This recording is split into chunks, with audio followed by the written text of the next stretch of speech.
So, welcome back again to Build Your Bones Session 1.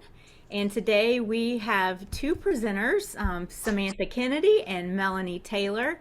And I'll let you guys share some more information about yourselves before we jump into today's session, which is all about eating tips for your bones.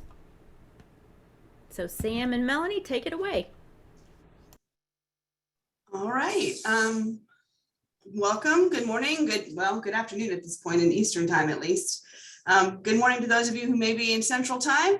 My name is Samantha Kennedy, and I have been a Family Consumer Sciences Extension Agent for 18 years, and I have just started as the County Extension Director in Wakulla County, where I have been for 5 years. So I'm very excited to be part of this team. I think it's a great program, and I'm glad to see all of you here today. Melanie? Hi, I'm Melanie Taylor, and I'm the Family and Consumer Science Extension Agent here in Bay County, which is Panama City Beach, and we are in Central Time.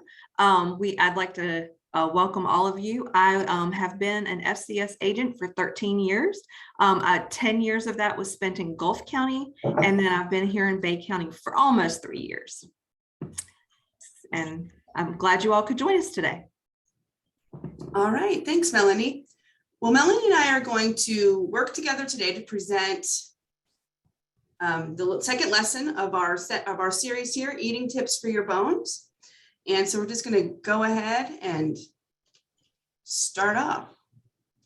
So there are 4 major steps to building your bones. And in the first lesson, we defined what osteoporosis was and looked a little bit at your personal risk for this disease. So we also learned some basic bone biology, and especially how our bones grow and continually renew themselves.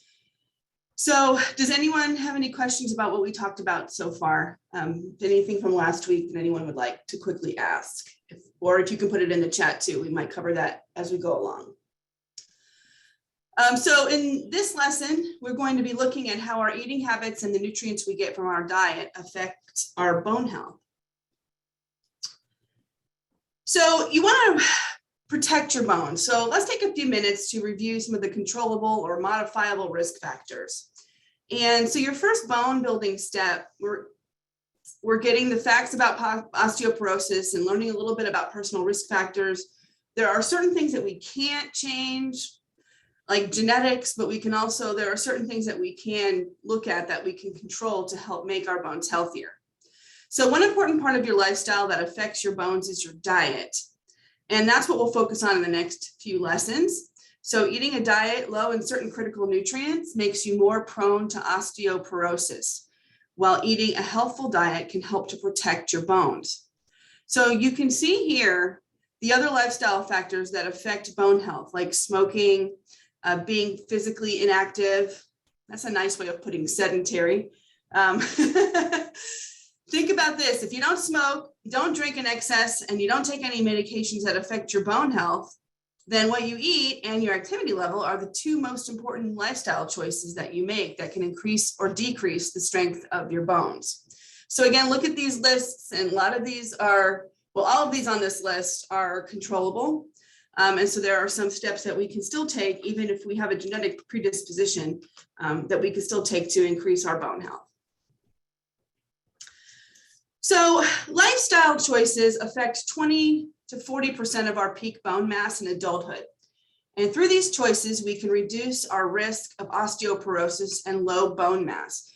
So the National Osteoporosis Foundation recommends lifestyle choices, including a diet high in calcium, vitamin D, dairy foods, and regular physical activity to support maximal bone health. There's a positive association between bone mineral density and a diet high in fruits, vegetables, whole grains, and dairy products in healthy adults. And if any of you have ever taken any extension classes on healthy eating, you've heard all of these tips before, but they definitely bear repeating.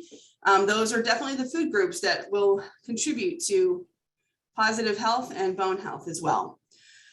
So to improve their diets, most Americans need to eat more healthy foods. I think none of us will find that shocking. From these food groups: vegetables, fruits, whole grains, dairy. The healthy choices in those groups are those that are low in solid fats or added sugars and salt.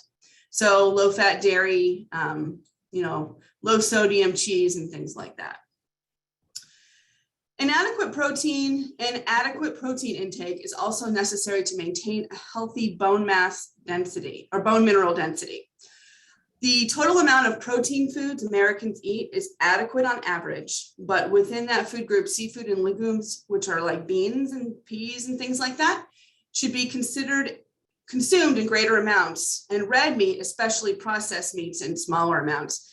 Oil should be used to replace solid fats when possible. So again, those fats that are liquids at room temperature tend to be healthier than the ones that are solids at room temperature. It's a very basic general rule of thumb there. So a healthful diet is the best way to get to the nutrients you need for strong bones and for overall health.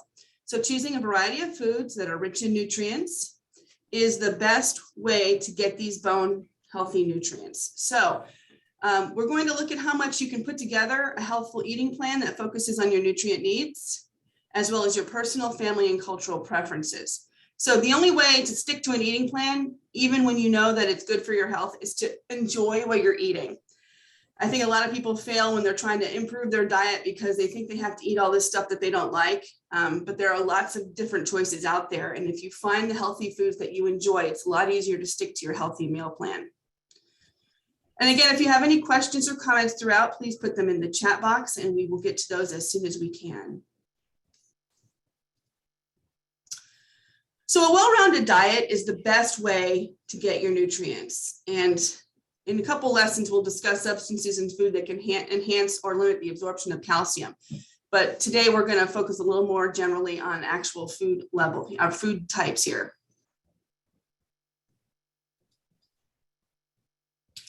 So I don't know, we're not really going to do this activity, but I did want to kind of talk about, I thought it would be interesting just to kind of talk about what this activity entails. And if you wanted to kind of look at the MyPlate and kind of start to figure out what a healthier diet would look like, you can do that. So, you would, on the chart, you would look at the calorie level that aligns with your gender, age, activity level, and so forth. And then you would determine what your daily needs from each food group would be. So you can see on this chart here that, depending on how many calories you're trying to get a day, it'll tell you approximately how many things from each food group that you should strive to get. And again, those kinds of things would be healthier choices from within that group. So again, low in added sugars, low in salt, low in solid fats, those kinds of things. So it's kind of interesting to kind of take this chart and sit down with it and see if you could play around with it a little bit and plan some healthier meal plans when you use this chart here. So did I hear somebody want to say something? Okay, I heard a little noise. And then another, I'm sorry, go ahead. I was going to just tell you, I dropped the myplate.gov MyPlate plan link in the chat. So if folks wanted to enter in their personal information, it would come up with somewhat of an eating plan, but just note that it's not specific to any special dietary needs. Okay, that's good to know. Yeah, the MyPlate website is actually a pretty good resource for a lot of good information in terms of recipes and food meal plans and things like that. So I would encourage you guys to take a look at that, because you can find some really good information on that. ChooseMyPlate.gov is the website. Another one that is not really conducive to doing online really, but well, we can a little bit. If you want to think of any ideas that incorporate bone-friendly foods, how about any breakfast foods? You can put it in the chat. How about any breakfast foods that you guys think would be good for your bones? What do you guys think? You can type them in the chat.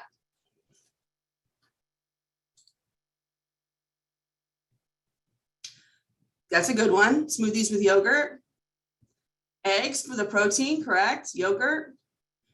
Lots of yogurt. I do love yogurt. Milk.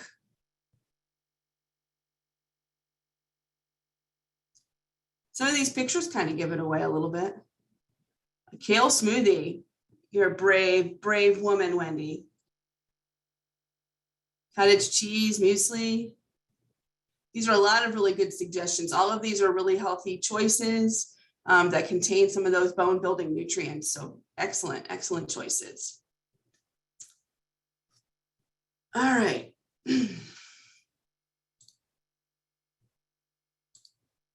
So vegetarian diets, a lot of folks would be sometimes ask about, well, if you're vegetarian, you're not eating dairy, most likely. And so how is this going to affect bone health?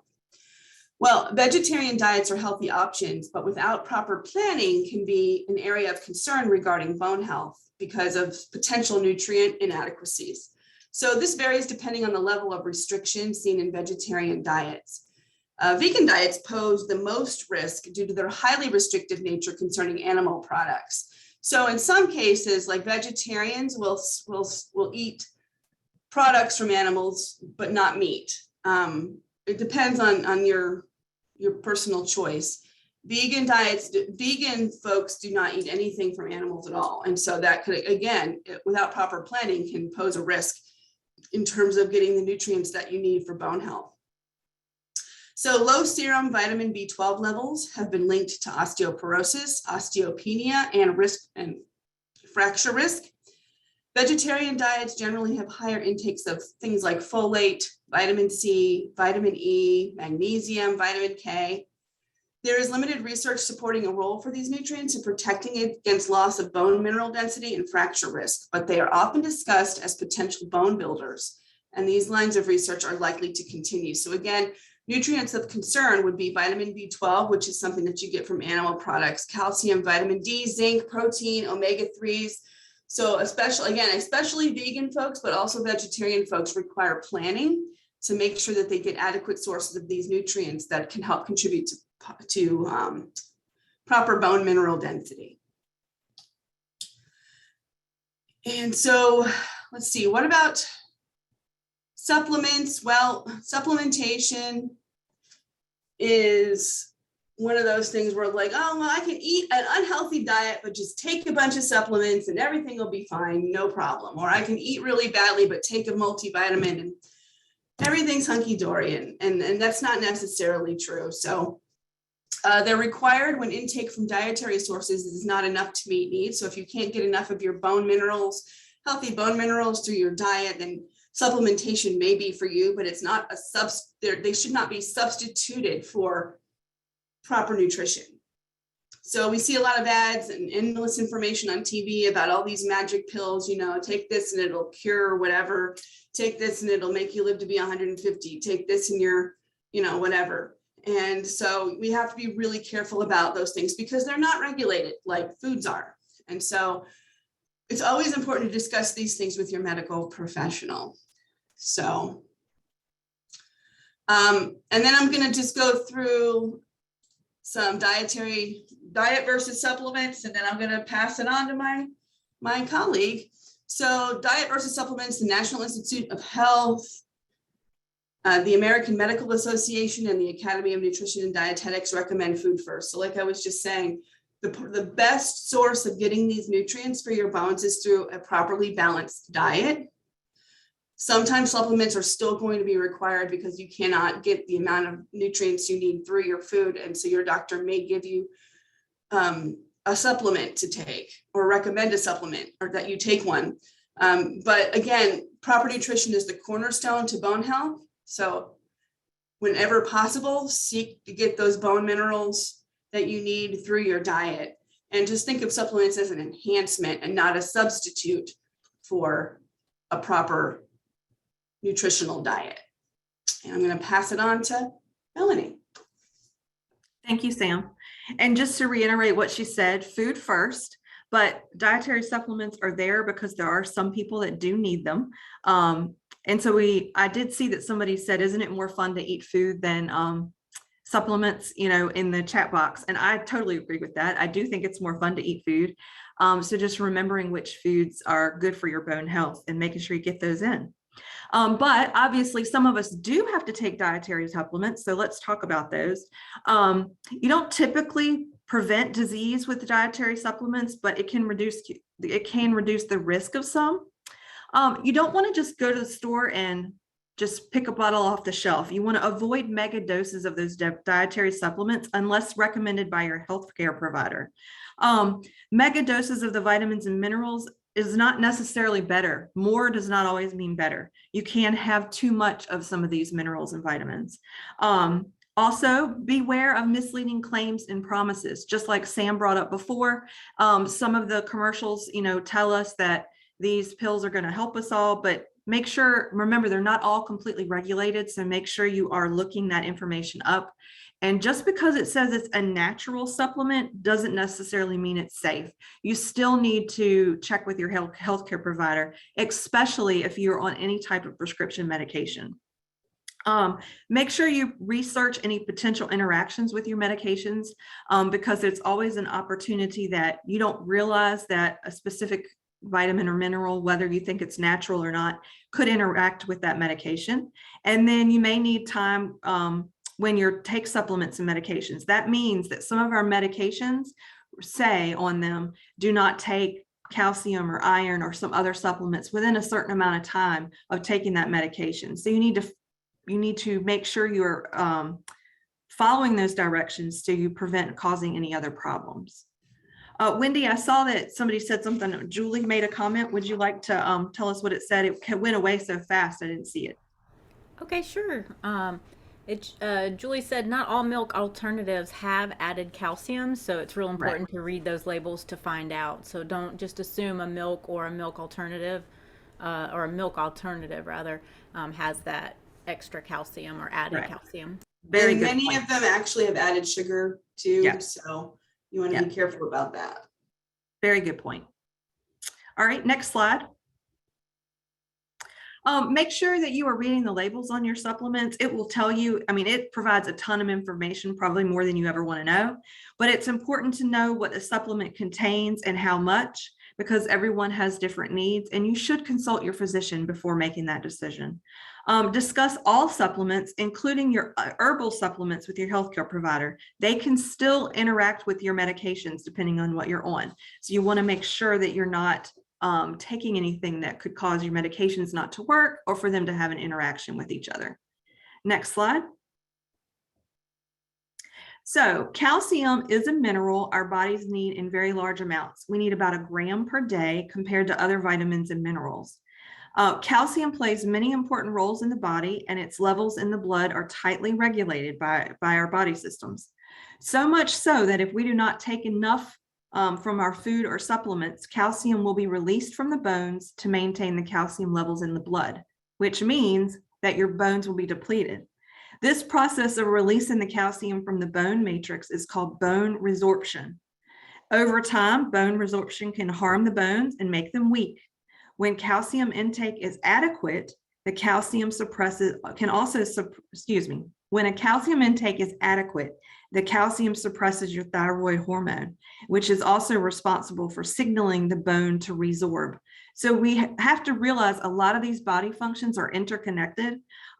Calcium is not just about bone health. It is about muscle contraction and other functions, including your parathyroid hormone.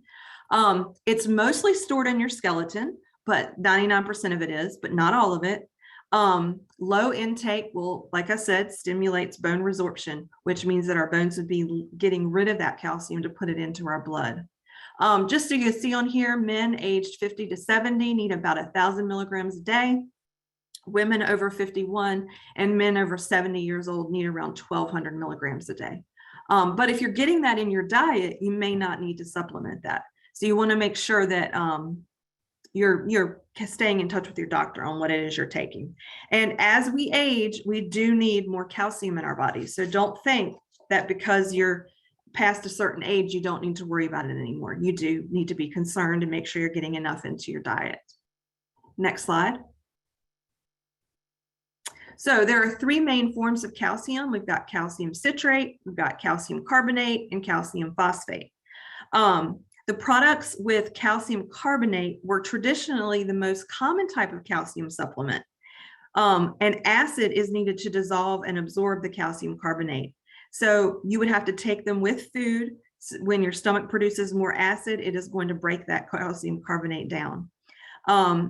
Nowadays, many supplements are made of calcium phosphate, and then there's also calcium citrate, which doesn't need stomach acid for absorption, so you can take it any time of the day. So based on our lifestyles and exactly what it is we need and whether or not we want to have to eat with our medication or our calcium, there are 3 different forms there.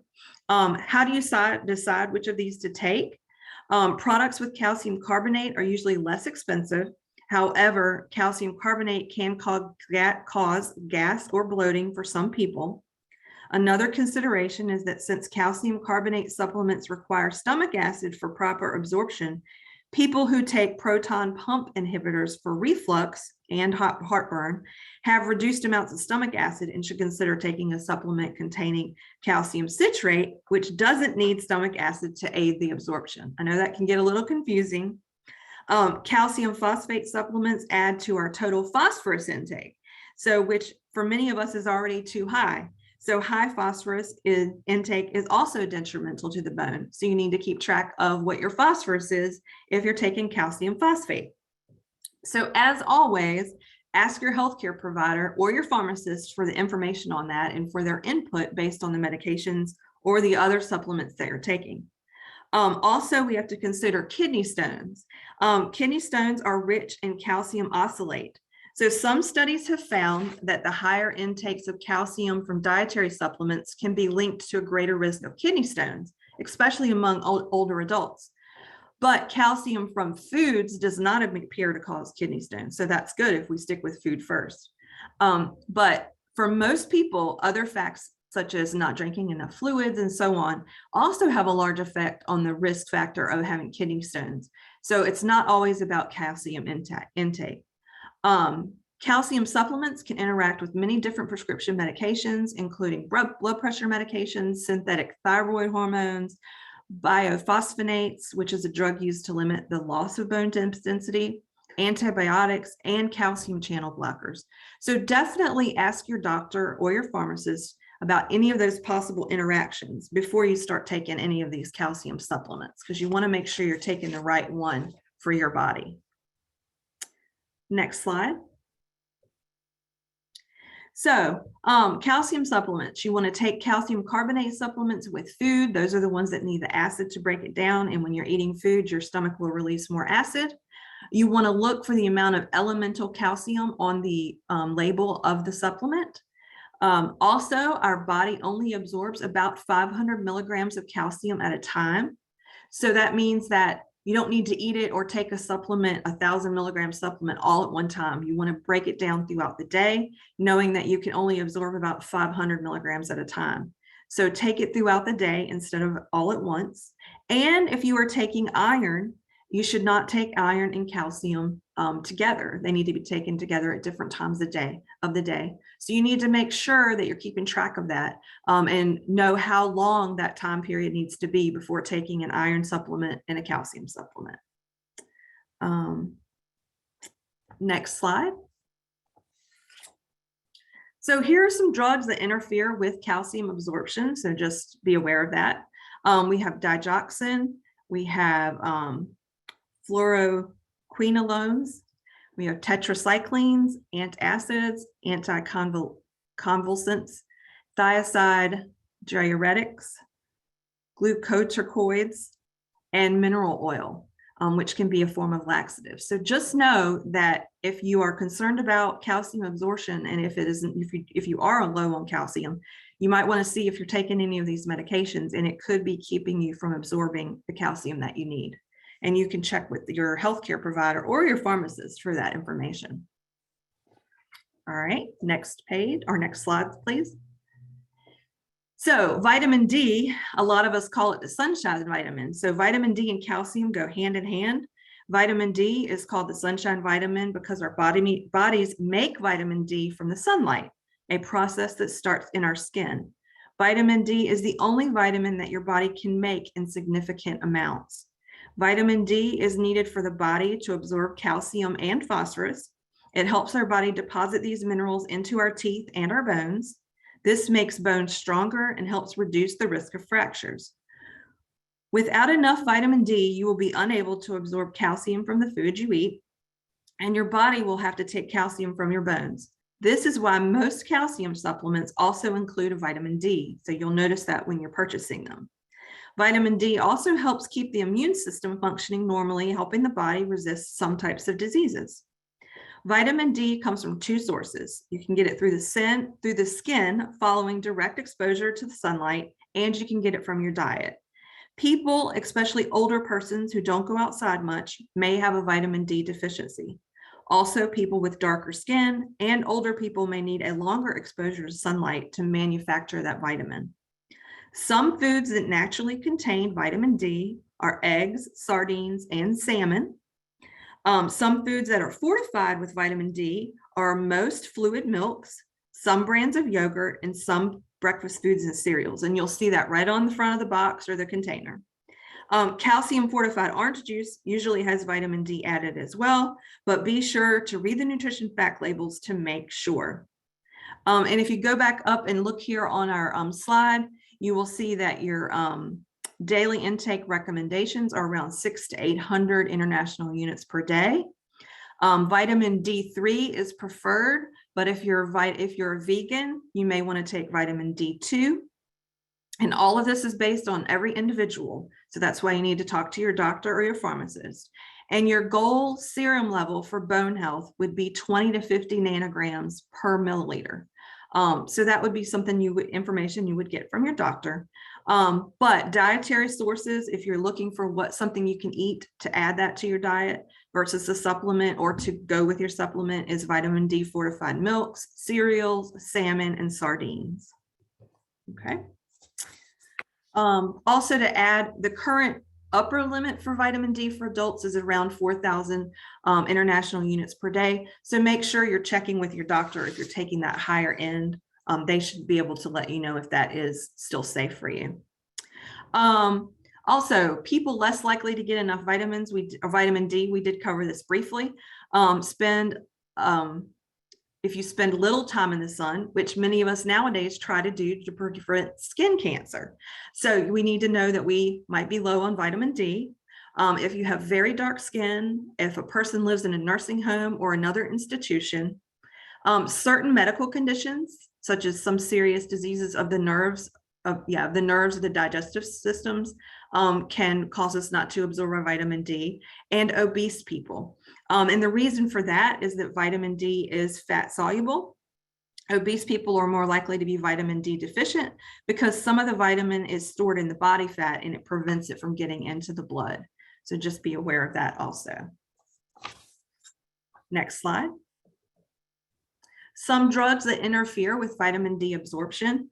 We have orlistat, we have cholestyramine, and we have mineral oil. If you are on any of these medications, you may want to discuss the fact that you may not be absorbing your vitamin D properly. Some vitamin minerals may impact the absorption of vitamin D. Our bodies have many complicated internal mechanisms. Eating a healthy, varied diet provides a wide variety of nutrients that assist in overall good health. But I just want to say, just overall, always consult your doctor or your pharmacist, especially if you know you're on one of these medications and you're concerned about vitamin D absorption. Next slide. So steps to strengthen your bones. Here are some ideas to consider for starting your steps to better bones. And after looking at your personal risk for osteoporosis, look at these bullets and think to yourself, do I have an adequate intake of calcium and vitamin D? How about other vitamins, minerals? Do I take those, or do I have those in my diet? Do I do weight-bearing exercises? That will help build your bone health. Do you avoid risky behaviors and falls, which could cause bone breaks and fractures? Do you limit your alcohol intake? And if you are smoking, have you considered stopping, because that will help?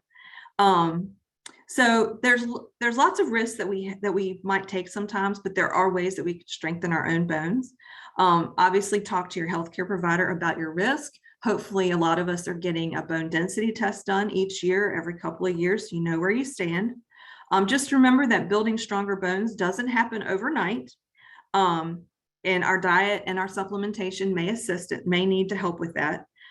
During the rest of the class sessions that are coming up, we're going to continue to focus on the steps you can take and tools to provide you to help build your bones. So next week, we'll be learning about screening and medications for your bone health. Next slide, please. So in summary, think food first before supplementation. Then you want to discuss your need for supplements with your healthcare provider. And then you want to read the labels on foods and supplements and kind of know where you stand with these different vitamins and minerals. If you do need to add nutrients to your daily plan for good health, make wise choices, follow your healthcare provider's recommendations regarding supplements and their potential interactions with other medications and supplements, particularly if you have a high risk for kidney stones. So you want to think food first, discuss your needs with your healthcare provider, and then you want to read your food labels and your labels on your supplements. Next slide. So now it's time for you to start with your goal setting for this week. Each of you should have received this in your email yesterday, I believe is what Wendy said. We've talked about eating tips that are important for bone health and how you can incorporate them in your diet. So think about your eating habits and 1 or 2 things that you will do this week to improve your intake of 1 or more nutrients that are important to your bone health. If you shop and cook for others, you can also help improve their nutrient intakes as well. So if you have any questions about where to find this, it should be in the email that you received yesterday for today's class. And you'll be able to download that and make your goals for the week. Next slide. Questions. Are there any questions from today's lesson or anything we've covered so far in the Build Your Bones sessions that you have questions about?